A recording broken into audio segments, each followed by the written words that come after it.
In the scorching Judean desert, back in 1952, a discovery was made that would puzzle archaeologists for decades. Tucked away in Cave 3 near Qumran, amidst the famous Dead Sea Scrolls, two mysterious copper scrolls were found, heavily oxidized and rolled together. Unlike the other scrolls made of parchment or papyrus, these were etched onto thin sheets of copper. For years, their secrets remained locked away, the metal too brittle to unroll without shattering. It was not until scientists at the Manchester College of Technology in England painstakingly cut the scroll into 23 segments that its contents were finally revealed. And what they found was unlike anything else discovered at Qumran. It wasn't a religious text or a historical record, it was a treasure map.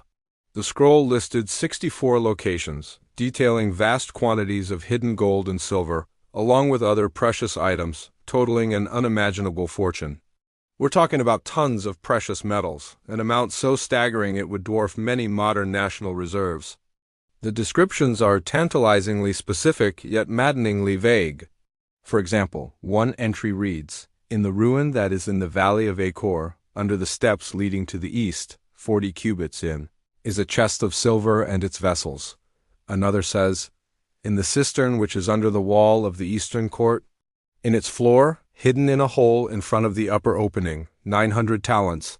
But the landmarks mentioned, like the Valley of Achor or the Tomb of the Sons of the Common People, have been lost to time, their exact locations debated by scholars to this day. The origin of this treasure is the biggest mystery of all. Some theories suggest it was the legendary treasure of the Second Temple of Jerusalem, hidden away before the Romans sacked the city in 70 AD. If true, this would be one of the most significant archaeological finds in history. Others believe it was the accumulated wealth of the Essenes, the ascetic Jewish sect who lived at Qumran and are credited with writing the Dead Sea Scrolls. Could this have been their community treasury, hidden for safekeeping? A third, more fringe theory suggests the treasure never existed at all, and the scroll is a work of fiction, a piece of ancient folklore. But as scholars deciphered the intricate Hebrew text, they found something else, something that didn't fit with any treasure list.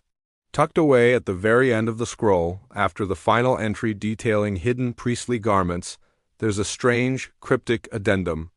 It mentions a second scroll, a copy of the first, with more detailed explanations and measurements. This second scroll has never been found. And then the text takes a truly bizarre turn. The final lines, known as column 12, are different. They mention something called the Kli Doma, which translates to vessel of tithe or vessel of offering. And then it describes a location, the pit of the idol with the two bases and a water channel from the upper reservoir. Following these cryptic directions, the scroll mentions something being interred, and here's where it gets really strange. The text seems to describe a guardian or a creature associated with this final cache. The specific wording is difficult to translate and has been the subject of intense debate. Early translations were cautious, but some scholars have pointed to phrases that suggest something non-human.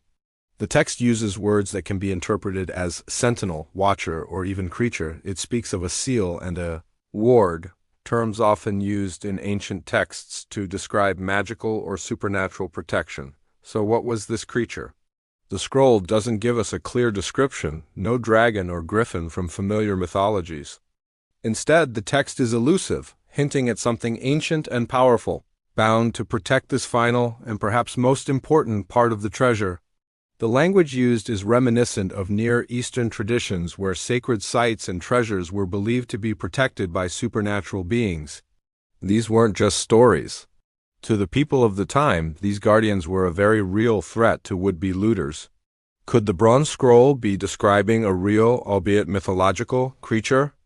Or is it a metaphor? Perhaps the creature is a complex series of traps, a security system so deadly and ingenious that it was personified as a monstrous guardian. The ancient world was full of master engineers who created incredible mechanisms to protect tombs and treasures.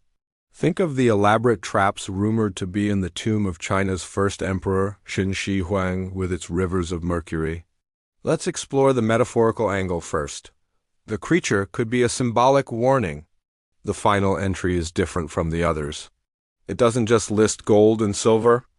It mentions the Kli Doma, the vessel of offering, and priestly garments. These are sacred religious items, not just material wealth. The creature might be a symbolic representation of divine wrath, a warning that this particular treasure is sacred and anyone who defiles it will face a punishment far worse than any physical trap. It's a way of saying this belongs to God and He is watching, but what if it's not a metaphor? What if the authors of the scroll believed in a literal guardian? In the folklore of the ancient world, powerful entities were often bound to objects or places. Think of the jinn in Arabian tales, powerful spirits that could be commanded or trapped.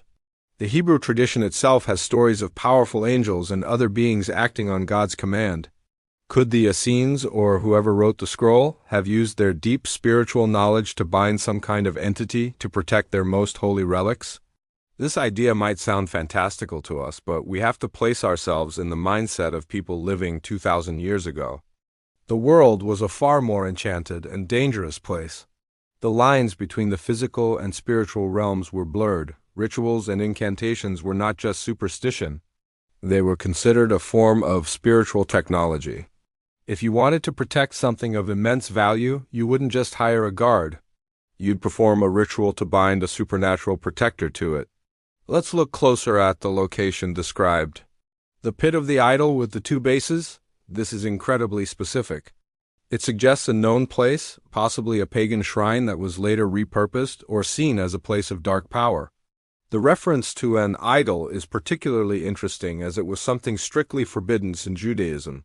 Why would a sacred Jewish treasure be hidden in a place associated with idolatry? Perhaps it was the perfect hiding spot, the last place anyone would think to look. Or maybe the pre-existing power of the place, even if it was unholy, could be harnessed to fuel the protective ward. The reference to the water channel from the upper reservoir also adds a layer of practical detail. Many ancient sites had complex water systems. This could be a clue to the physical location, but it could also have symbolic meaning. Water is often associated with life, purification, and the boundary between worlds. A channel of water could be part of the ritual binding, a symbolic barrier that the creature cannot cross or that traps the unwary. So we have a treasure map written on a unique copper scroll detailing a fortune that has never been found.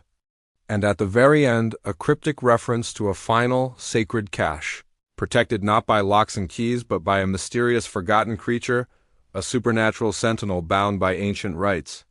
The scroll doesn't tell us what happens if someone finds this place. It doesn't describe the creature's form or its powers. It just leaves us with a chilling, silent warning. To this day, none of the 64 locations have been definitively identified, and not a single piece of the treasure has been recovered. Is it because the landmarks have changed too much over 2 millennia? Or is it because the treasure was found long ago in antiquity? Or perhaps the treasure is still out there waiting in the dust and shadows of the Judean wilderness? And if it is, does its forgotten guardian still wait with it? A silent, patient watcher, interred in a pit, bound by an ancient promise, waiting for anyone foolish enough to disturb the vessel of offering. The bronze scroll is more than just a treasure map. It's a portal into a world of ancient secrets, hidden wealth, and the lingering question of the forgotten creature that may still be standing guard. Thanks for watching. If you're fascinated by the hidden corners of history and the mysteries that still lie buried, don't forget to like this video and subscribe for more deep dives into the unknown. We'll see you next time.